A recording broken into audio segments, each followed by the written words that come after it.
Hi guys, Jordan from P&P Campers. Just going to do your handover video on your Laika. So we start under the bonnet. I will show you where the bonnet release is inside the cab. So we've got the starter battery over here. So your engine battery is this one over here on the left. So if you want to jump start the van for any reason, that's where you go for that. Just to let you know as well, we have actually recently changed this battery for a new one, because when we got the van in, it was a little bit sort of on its way out, so we changed it out for a new one. You've got the brake fluid attached to the servo just down the back there. Power steering fluid sits in this reservoir here at the front. Your engine oil gets filled up through this center cap just here, and your dipstick for that is this yellow one just here at the front. The engine coolant is this one just here, so you've got this nice reservoir here. The reason it's at the max line is because we have had it running for an hour or so this morning. The air filter sits inside this box just here, which you literally just do 3 clips, undo them, one there and one around the back as well. And then you've got your washer fluid just down here at the bottom. When you open up this bonnet, because it's an A-class, they kind of have to sort of create the bonnets and the stays themselves. So they're never as sort of easy to get to as the factory fitted Fiat ones, but you literally just need to get this pole that sits in over here, pop it up, and then pop it into this little part in the middle to hoist it up. But actually, to be fair, compared to a lot of other A-class models, this is, you know, the engine's really easy to get to, so that is handy. Your diesel filling cap is this one just here, and you need your ignition key to get in there and fill that up. I'll just leave that open for a minute because it's a bit wet in there from cleaning.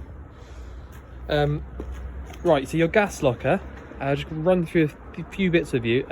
The gas low system that you've got fitted, you fill it up from this little point just in here from only any sort of decent sized petrol station that says LPG on the sign.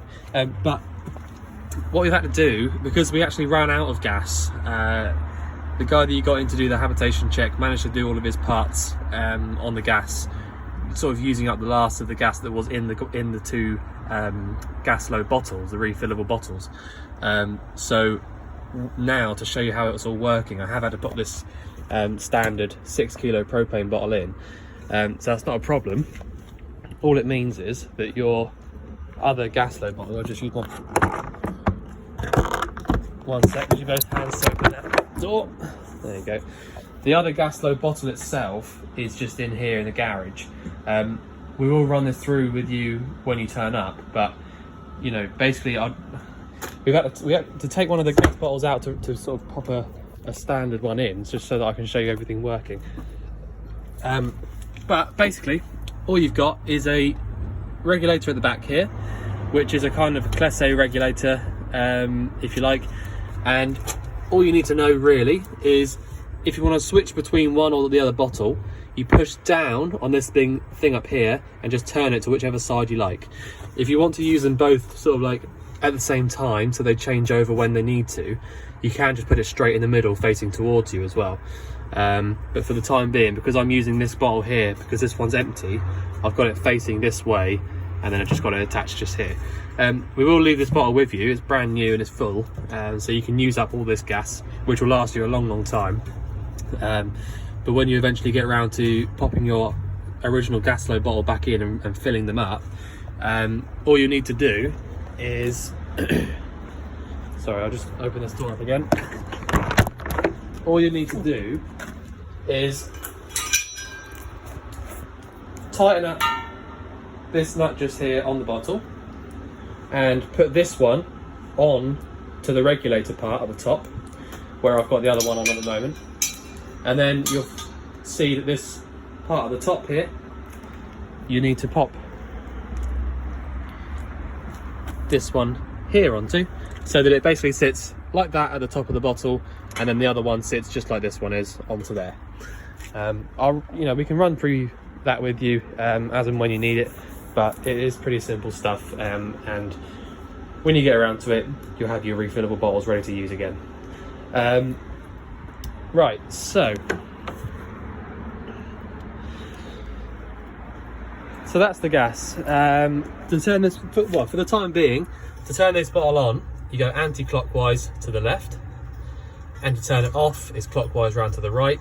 Exactly the same with the gas flow bottles, except from it's the same way to turn it on, but you've just got this little small one at the front. So you go left for on, right for off, or anti-clockwise for on, clockwise for off. Right. This is just basically just purely for storage in this cupboard just here. I'll point out you've got a few nice little bits and pieces, like new parts inside the in the van. So you've got a new oven and grill because the old one was a little bit tatty, so we replaced that. And so I'll just run through all that sort of stuff with you when we get in there. But yeah, so that one there is just storage. So I definitely should have been more prepared for this. Right, this little vent just here is just for the oven. So if you had the oven or the grill on, you've got a little vent in the back there, and this basically just runs straight through from there. So that's nothing to worry about there. It's just literally a vent for the oven. What else have we got?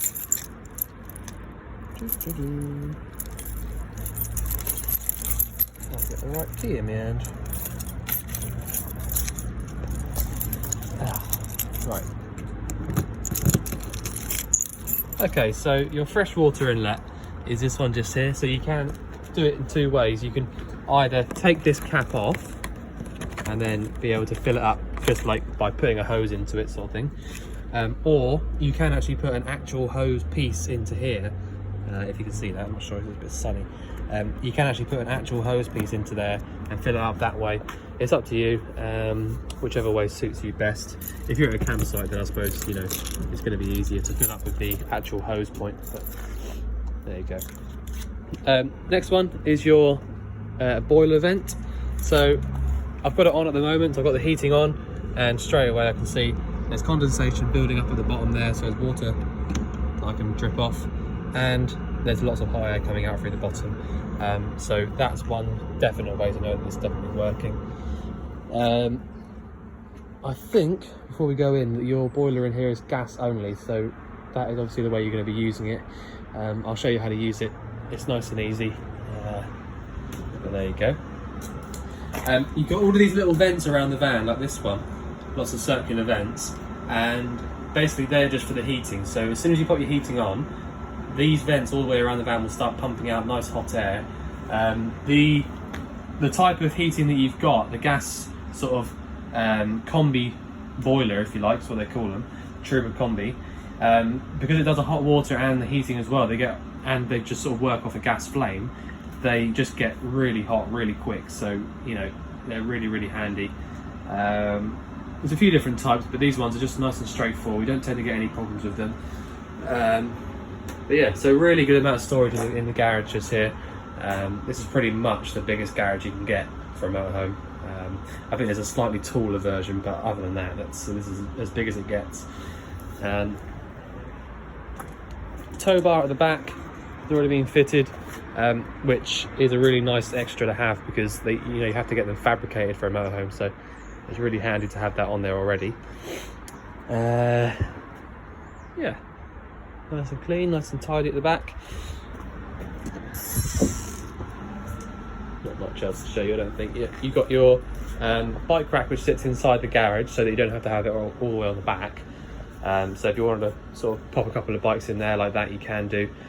Or to be honest, if you were comfortable with it, you could just pop them in here because there is plenty of space. But your awning winder is this one just here, so that'll actually help you wind your actual awning out and allow you to open that out. Right, what else have we got? So your hookup point is this one just here. So if you're at home or at your campsite, that's where you put your hookup in. That'll start your charger up basically, and then start charging your leisure batteries and give you access to using all of your 240 volt sockets wherever they might be. Like this one, 3-point socket. Step goes up and down literally just by pressing the button once, or getting it to start going basically, and then let go of the button like that. Goes up nicely like that, and then back down exactly the same way. Just press the button once. Just bring the door out of the way. So this little cupboard down here, which is like sort of tucked up out of the way behind this secondary cover, is for your leisure batteries. Again, these are brand new because the old ones were knackered, so we've got a couple of brand new ones in. But yeah, so you've got a couple of nice new leisure batteries, and I'll show you how to sort of check the voltage inside the van in a second. I'll just pop that away like that. I'll put that away in a minute actually. Right, so jump in the cab now then, and I'll show you how a few bits work in here. So it's a pretty straightforward cab, to be completely honest. You've got a 5-speed manual gearbox, so reverse is lift up on the back here, over and up to the top left. Lights are on this left hand stalk, so side lights, main beam. Indicators as well. Washers and wipers are on this right hand stalk. You've got electric adjusting mirrors, which for an A-class like this, of this size, is, you know, not unusual, but a really nice extra to have, because you know, they don't have to put those on there because they have to sort of wire it in themselves, if you like. But yeah, so that's there like that. You've got a nice Waco reversing camera, which is a, you know, proper brand. Nice one there. You've got air conditioning, so that works from this switch just here. It won't work unless your number is on 1 or above, which at the moment it is, obviously. You've also got your temperature gauge and where you want the actual air to go to. A nice singled in Pioneer head unit. Hazard lights, front and rear fog lights, sorry. The heated rear window obviously won't work because the heated rear window isn't there anymore because it's a motorhome instead. So you know, don't expect that to work. Yeah, so I think that's about it. You got a couple of nice sun visors up there. The other thing to point out is that you've got these 2 lights right above your head. When we first got in the van, I was thinking that they weren't working, but the reason they weren't working is because you need to have the ignition on for them to work. So as soon as you pop the ignition on, they'll work. They basically come off the engine's wiring, the engine battery's wiring, sorry, rather than the leisure. So, which is quite normal, to be honest. I was a bit, you know, it took me a while to work it out, but that is pretty normal actually. It's because you normally have a light to get into the cab, into your car. You know, a light would normally come up here, so that's basically the Laika's version of that. So yeah, right. The bonnet release is this one just down here underneath the steering wheel, and you can also adjust your steering wheel height and where it goes with that one on the right. Don't get them mixed up because that'd be a bit of a nightmare. Right, so what we've got down here, so we've got fresh and wastewater drains. So if you wanted to drain out your fresh or your wastewater, you can do so from there. So I think by the looks of it, the one on the left there which is out means your wastewater, and on the right is fresh. I'm not entirely sure. Let's have a little look into that because I'm not 100% on that. I didn't do the habitation check, so I will double check it for you. But anyway, there we go. So the control panel above the door just here, really nice and simple. Also nice big clear numbers and words. So anyway, right, the main on and off switch is obviously this one just up here on the right. When you turn that on, you'll notice that the in lights button light comes on.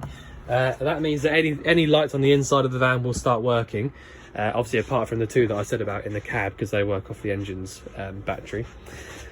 Once you've come in here and that light is on, you can obviously, like I said, just go around and turn on any lights you want to, and they'll all be sort of 12-volt power going to them. If you want any external lights to be on, press the light out button. So if there's an awning light out there, it will be on now. Water pump, press that button there and you do get a little water pump symbol coming up. So the first thing you want to do really, before anything else, is come in here, switch your lights on just by turning it on, like I said. and then you pump. Once the pump's on, you're then going to want to come here to your sink and just make sure that you've got water in your boiler by doing this. So you go to the left for the hot and then just open the tap up. If no water comes out for a sort of 10-20 seconds, then your boiler is not full. If the boiler was full of water, you'd have pressure there right away. So that tells me straight away there's no water in the boiler, or at least not full. So before you start using your boiler to heat the water up, there obviously needs to be water inside it.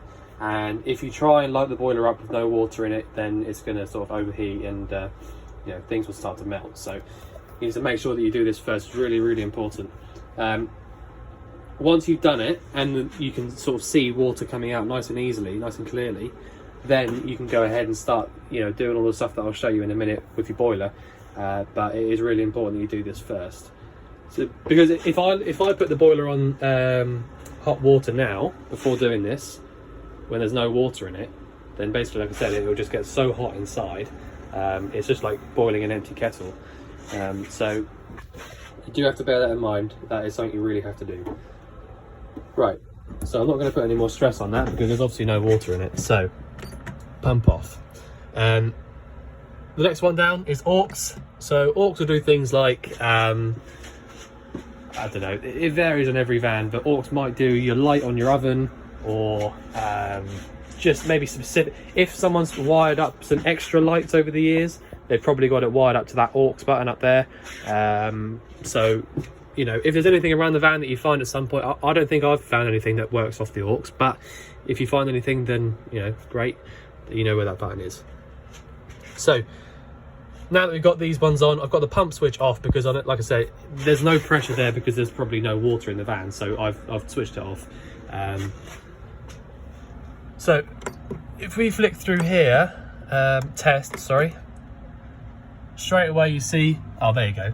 So S1 and S2, they're your fresh water tanks.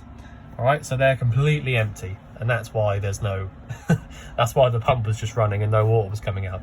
So your fresh tanks are empty. There might just be one fresh tank, but they do just put two on there to cover their own bases, really, because every now and again you'll find a van with two tanks. It's pretty unusual, but anyway, there you go. And your waste tank, also empty, so that's doing its job perfectly well. The reason that the, well, you got two batteries down here, so leisure and engine. The reason the leisure looks a bit low at 11.1 is because I've got everything on in here, and I have done for about an hour now. And I mean everything, like I've got, you know, the fridge is on, the heating's on, all the lights are on, the external lights are on, the pump is just running. So that will happen. If you don't have a hookup cable or something to at least just plug into the van just to give it a little bit of charge, then, you know, that will happen. You know, you can use the battery. You've got two leisure batteries down there. They'll last quite a while. But the trouble is, if you run it down below sort of 10 volts, you sort of get into the problems where it might start to not charge back up and things like that. So make sure that you know, if you have access to a hookup cable, it's really important to use it, because batteries are so much happier at, you know, a higher voltage. And plus, the other thing is as well, if you start running it low, nothing will work in the van. It's not like how do I explain it? When it gets to about 10 volts, the control panel there will just switch itself off. It's like a kind of stop it from really damaging itself, the batteries. It will just turn itself off. So if you have a hookup cable, then that's, you know, really, really handy. If not, if you are going to do wild camping, that's also fine, because when you drive to where you're going, the engine battery has a what's called a split charger, or a split charge relay, and when the engine battery gets charged up by the alternator, it also is constantly charging the leisure batteries as well. So when you get to where you're going, you'll have a really nice charge in those leisure batteries, and, you know, you'll be able to use them for a little bit longer. But it is important to keep your eye on that. If you start getting too low towards the sort of 10 volt, you know, sign, then, you know, you need to get a hookup cable in it, really, or at least take it for a good drive.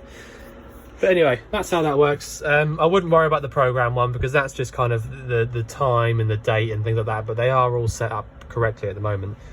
You've also got an internal temperature and an external temperature. So yeah, nice and simple on the control panel front. And yeah, right. Or the hob, there's a couple of things we had to do on the hob. The guy that did your hab check noticed that a couple of the hobs weren't staying lit when they were when you light them up. The reason for that was that the thermocouples on the back here were a little, well, they weren't really getting enough heat to sort of work properly. So I've taken them all off, cleaned them all back. One of them needed a little part inside the thermocouple, which was this one on the right here, but they're all working exactly how they should do now. The ignition works on all of them at the same time, and I don't have to show you how to light them up, but they all work exactly how they should now. And like I was saying before, I've also fitted a brand new oven and grill. It is the exact same one that was in here before, but the old one had sort of splits and breaks and everything, and I just really wasn't happy with it, so we've replaced it for a brand new one. Because it's just not worth it. I mean, the old one had a couple of sort of breaks in the actual grill and things like that. So, yeah, not worth the risk for anyone. So, brand new oven and grill. So, yeah, you've got a light in here. It's down the back. One thing I will point out is that you will get a little bit of a smell when you put the grill on. You will get a little bit of a smell from here for maybe a few days. The first couple of times using it, and it's just like when you get a brand new car, sometimes you can get a bit of a smell from the exhaust because it's just all new metal. The metal's never been hot before, so you do get a little bit of a smell, a little bit of a smokiness coming from up here, but that is nothing to worry about. That happens on all the brand new vans, and all the brand, if you fit a brand new oven to a van, it always does that. So don't panic about that whatsoever. I have obviously checked that all works exactly how it should, and it does. To light it up, it's really easy. You can see here you've got oven on the left, grill to the right. To actually start the igniter going, you just literally push in. And so if you wanted to light the grill up, you push in and round to the right, oven in and round to the left. You've got a little sign down here that tells you a couple of sort of settings that you can have it on for cooking different foods, but it's pretty self-explanatory really. In this cupboard just here to my right, you've got these two little gas taps. So the one on the top is your hob, and the one at the bottom is the oven. And so if you thought you had an issue or a gas leak or something like that from any of those appliances, you can isolate them just from there. Obviously, just turning the gas bottle off does the exact same job, but if you want to just isolate one thing and carry on with your holiday, you can do so by going there. Right, so if I just pop these bits back for a minute.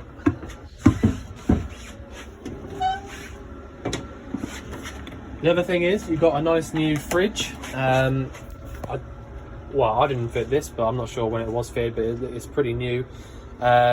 So if I just show you how this works. So you've got a main on and off switch just here.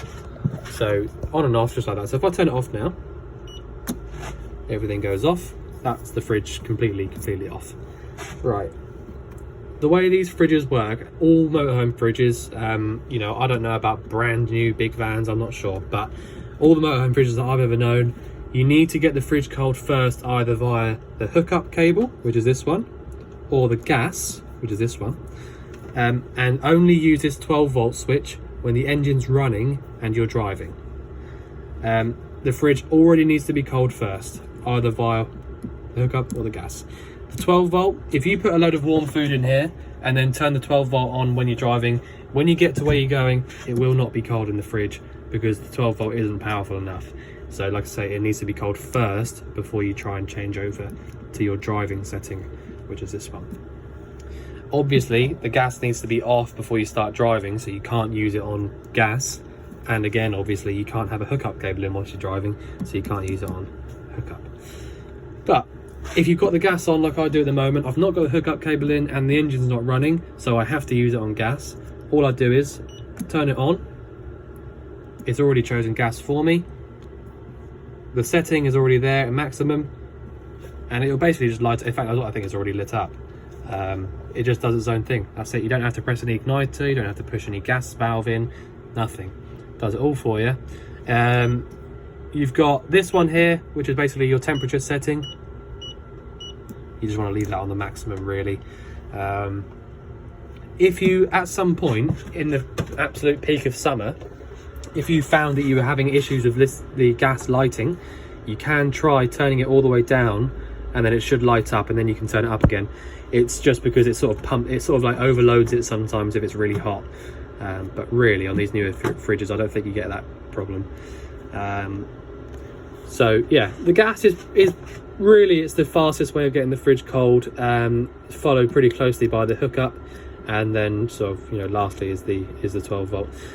So yeah, in my opinion, if you have a hookup cable in the van, I would just use it on the hookup. But if you want to use the gas, then by all means just do that. But yeah, so if you want to change to a hookup, literally just press the button and it will change over. But you know, it will start flashing in a second because there's no hookup plugged in. There you go.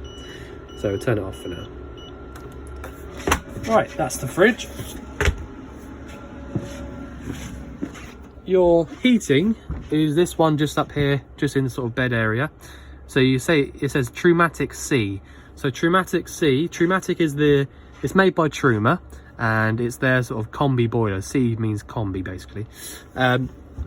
One easy way to remember this, what I think is an easy way, is that the much older versions, sort of like in the 90s, at the top they would say summer settings, because you don't have any heating at the top, it's just hot water only, either 40 degrees or 60.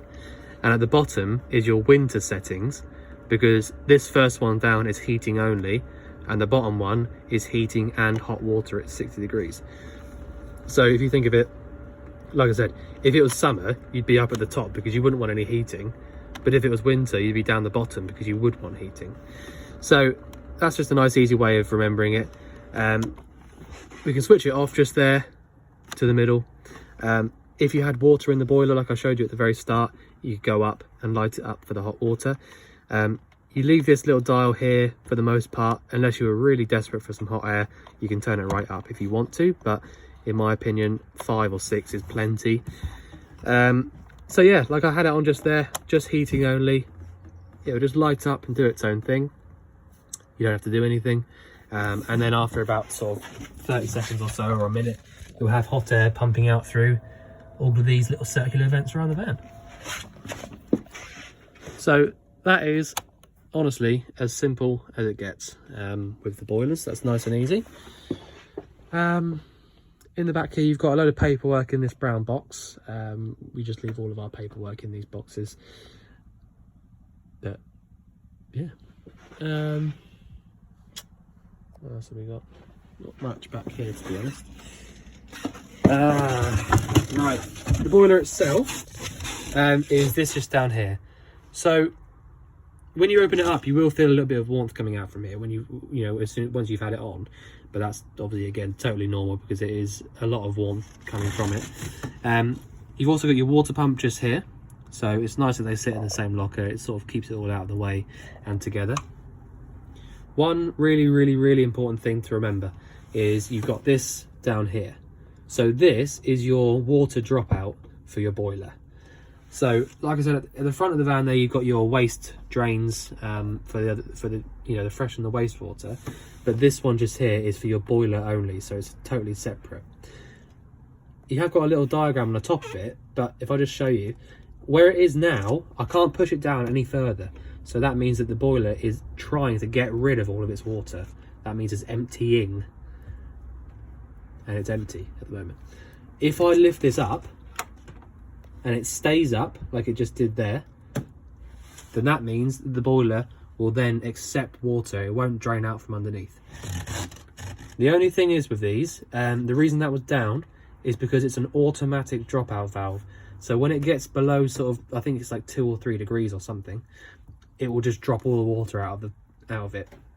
The way to get around that, if it's really cold outside and you want to lift that up and you want to heat some water up, The way to get around it is to put your heating on just for a bit, like I just had there, just heating only for sort of 5 minutes or so, and then when you try and lift this up, it will stay up. All right, it kind of like tricks it into staying up. Some people, they put things around that to stop it from dropping down, but I wouldn't advise that, because it's trying to do you a favor. If this boiler is full of water and it freezes inside, it will just blow up because it's too much pressure. It'll just sort of pop the lid off. So this thing here dropping out saves you thousands of pounds replacing this boiler. So if I was you, I'd leave it how it is and just sort of do that thing. Like I said, if you can't get it to stay up, try 2 things. Do what I said there if you can. If not, check that your power is on. So check that your actual control panel's on, because that won't stay up without your control panel being on either. But if that's still not working, it's probably because it's too cold outside. Pop the heating on only for a minute and then just try it again. But like I said, it is all pretty simple stuff. When you get the hang of it, it's, you know, you won't even have to think about any of that sort of stuff. Okay, so when you leave in the van, you want to pack it up and you want to go, you just need to turn all these buttons off like that. Go around to the outside, switch your gas bottles off, lock all the lockers up, make sure that your step's up and out of the way. You'll know about it if your step isn't up, because you'll get the world's most annoying sound in the cab. So the motorhomes are quite clever. They don't let you sort of forget things like that. But once you've done that, gas off, step away, lights off, things like that, you're good to go. But yeah, so I think I've shown you about all I can show you. If you think there's anything I've missed out or you want anything else covering, then please let us know. But otherwise, we look forward to seeing you soon to collect your van. Thanks very much.